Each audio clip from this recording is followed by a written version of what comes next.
दिसानी भारल्यावानी शिवार झालं। राजकीय, सामाजिक आणि शासकीय पातळीवरील अचूक आणि वेगवान बातम्या देऊन अल्पावधीत नावारूपाला आलेले NBP मराठी न्यूजच्या वर्धापन दिनाच्या निमित्ताने मनापासून हार्दिक शुभेच्छा।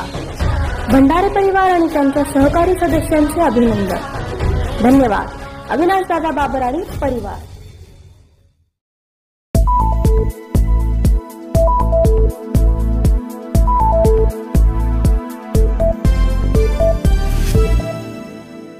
MD ड्रग्स विट्यातच कसे आले, कसे बनवले गेले आणि कुठे विकले?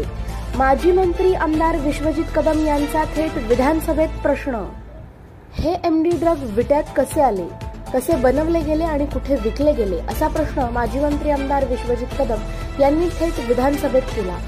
सांगली जिल्ह्यातील विटामेफेड्रॉन MD ड्रग या अंमली पदार्थ तयार करण्याचा कारखाना जिल्ह्याच्या स्थानिक गुन्हे अन्वेषण विभागाच्या पथकाने 2 महिन्यांपूर्वी उद्ध्वस्त केला। आतापर्यंत या प्रकरणी एकूण 7 जणांना अटक झाली आहे। मात्र इथल्या सामान्य लोकांमध्ये अद्यापही दहशतीचे वातावरण आहे। विटा आणि परिसरात नशेखोरीचे प्रमाण वाढले आहे। अजूनही शहर आणि परिसरात अनेक ठिकाणी गांजा, नशेच्या गोळ्या, इंजेक्शन्स आणि ड्रग्स घेऊन फिरणारी मंडळी दिसत आहेत। मात्र हा कारखाना नेमका विट्यातच कसा आणि कुणी सुरू केला याबाबतचे गौडबंगाल कायम आहे। पोलिसांचा तपास अद्यापही सुरू आहे। मात्र राज्य शासनाच्या MIDC फूड व ड्रग प्रशासन, स्थानिक प्रशासन यातील अधिकारी वर्गाचे आणि सर्व संबंधितांची बेफिक्री किंवा हलगर्जीपणा यास कारणीभूत आहे। आता विट्यात सापडलेल्या MD ड्रग्स कारखान्याच्या प्रकरणी माजी मंत्री आमदार विश्वजित कदम यांनी विधानसभेत सरकारला प्रश्न विचारत धारेवर धरले आहे।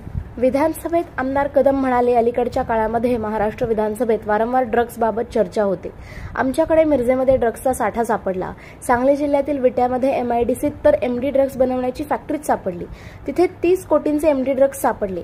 त्याच्यावर पोलिसांनी कारवाई केली। परंतु हा कारखाना येथे कसा आला, हे MD ड्रग्स विट्यातच कसे आले, कसे बनवले गेले आणि कुठे विकले गेले याचा सखोल तपास करावा। संपूर्ण महाराष्ट्रातील नवी पिढी यामुळे धोक्यात आली आहे। याबाबतही गंभीरपणे विचार करण्याची वेळ आली आहे, असेही आमदार कदम यावेळी म्हणाले। चर्चा केली जाते सभागृहामध्ये जे महाराष्ट्रामध्ये वाढतं ड्रग्सचं प्रमाण आहे। आदरणीय मुख्यमंत्री महोदय, आमच्याकडे मिरज तालुक्यामध्ये ड्रग्सचा साठा सापडला।